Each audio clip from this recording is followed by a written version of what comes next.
The Waking Tree by C. Don McCallum. Chapter 18.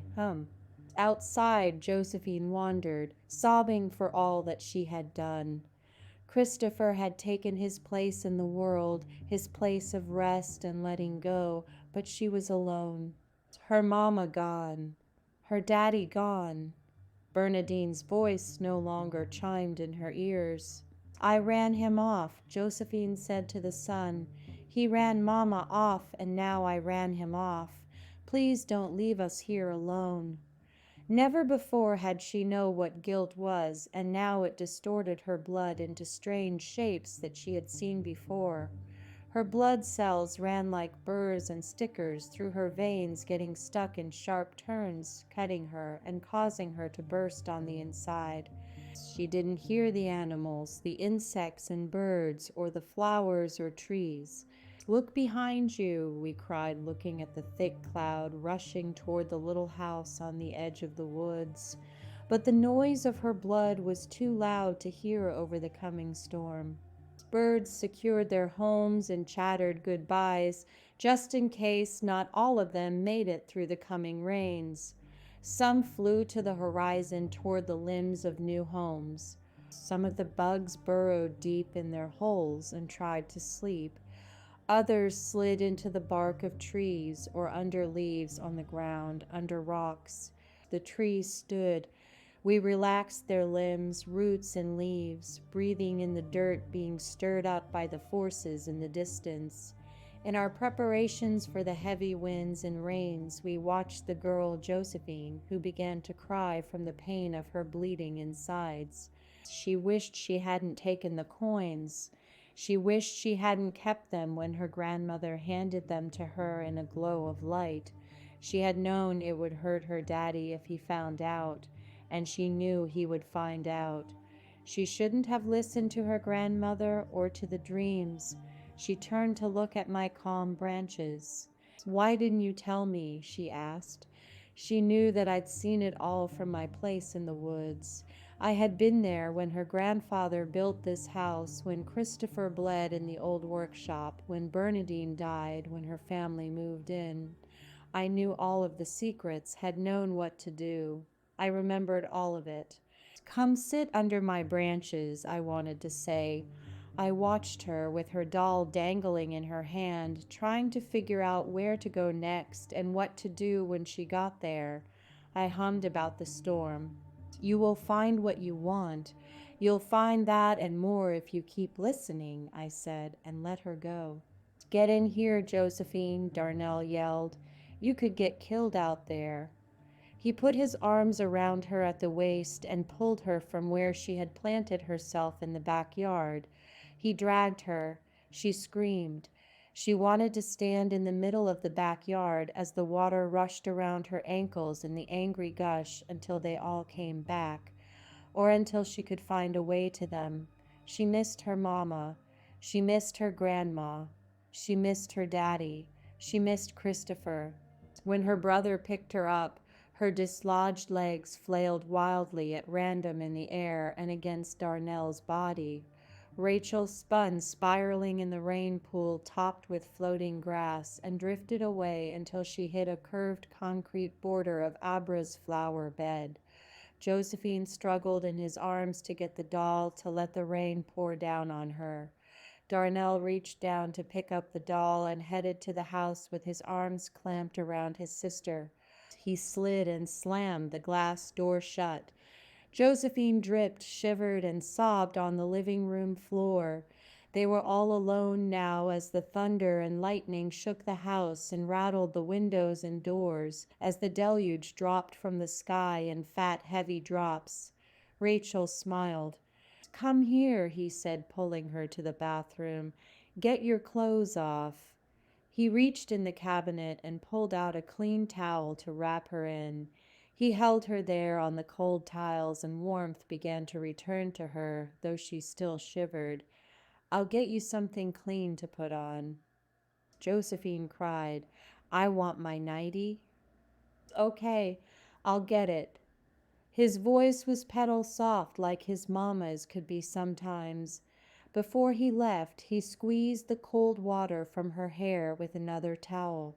She was sitting silent on the floor when he returned. He knew her crying would start up again if he weren't careful, so he set her blue nightgown and a pair of panties on the cabinet and said, "Put it on. I think there's some hot cocoa mix in there. I'll go make us some." The cacophonous storm almost drowned out the beep of the microwave. Darnell popped the door, removing the 2 hot mugs, and tore the tops of 2 pouches of the chocolate mix. The spoon clinked around the mouth of the second cup when Josephine's bare feet patted on the kitchen tiles behind him. He handed her a cup. "Thank you," she said after taking a tentative sip, careful not to burn her lips or tongue. Her shivering slowed. "You want to sit by the back door and watch the storm?" he asked, taking the cup from her hand to carry it for her.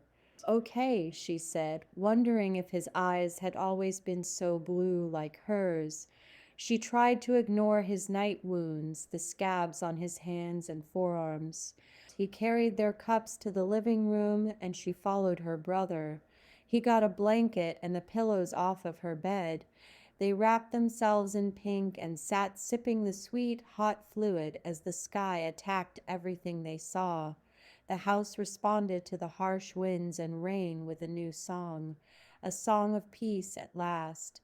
They would be safe here under its quiet walls, and as Darnell watched Josephine doze on her pillow, he saw the living room brighten. He didn't know where the light came from, but in Josephine's dream she saw her grandmother and the little boy Christopher sitting under the leaves of a tree on the corner of the woods, dripping with strange fruit. The wooden man was silent. No ladies sang or cackled to cut up his little boy body. Under the branches there was no rain, only the smell of it and the new growth that followed. Josephine knew her brother must be sleeping too when he came and sat with them. In the dream, Darnell picked up a horse apple, lobbed it in his hand, and threw it right into the middle of the sun. A soft, warm hand breezing her face was the first thing Josephine noticed. The humming, smooth and strong, reached her next and allowed a little light to squeeze its way through the heaviness of her eyelids, prying them open as the orange and the yellow born of the morning sun could do. The scent of strawberries lured her awake, and she saw her mother, a smile radiating. Possibilities. "Mama," Josephine whispered, her unused voice coming to life again, life revisiting animation and movement returning after her long night's sleep. She threw all of herself into her mother's arms. "Sing with me," Abra commanded her daughter, the way the sun tells a flower to open its petals and share its beauty with the world. Their 2 voices joined together and moved through the air as one body, fluid and far-reaching, finding its way to the young man, to Darnell, sleeping in the next to his sister, pulling him into the reality of dancing light waves and music of the living room. Upon seeing her eldest child, Abra approached him as if lifted by unseen forces. She held him in her arms. Darnell wished he knew where each note was leading, on what tone the next note would rest. He couldn't make sense of it all. He couldn't find the pattern of the melody they sang.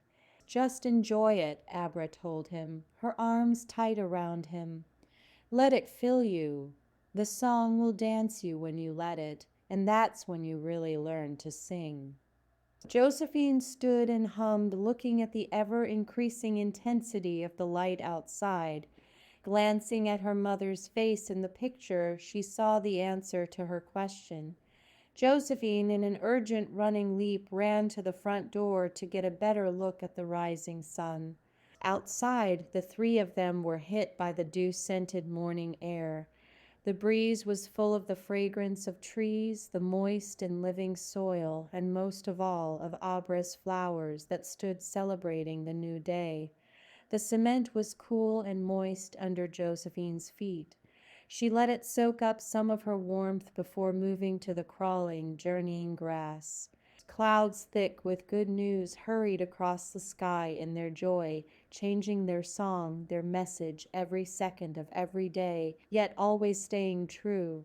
Some birds sat high on wires and in trees ready to feed and build, barely noticing the people standing below them who shared their sky or the one growing in Abra's womb. They called to their friends to see who had made it through the storm of the night before. Darnell heard their song.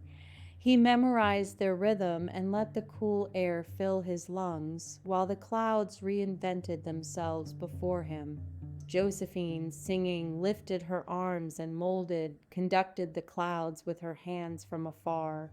She led them in a dance, spinning them wildly across the sky, only to let go and pick up another cloud on the other end of the horizon, beginning another joyous journey, a shape dance for all to see. It's a poem, Darnell said, the air escaping his body, craving the next move in its inevitable tidal existence. He thought he saw bubbles out of the corner of his eye. Abra placed his hands in hers, whispered something into his ear, and pulled the scent of her little boy into her, a scent that would feed her forever. They hummed. Thank you for listening to The Waking Tree by C. Don McCallum. If you're enjoying this story, please consider sharing it with someone you know. And please like the video and subscribe to this channel to help others discover these stories.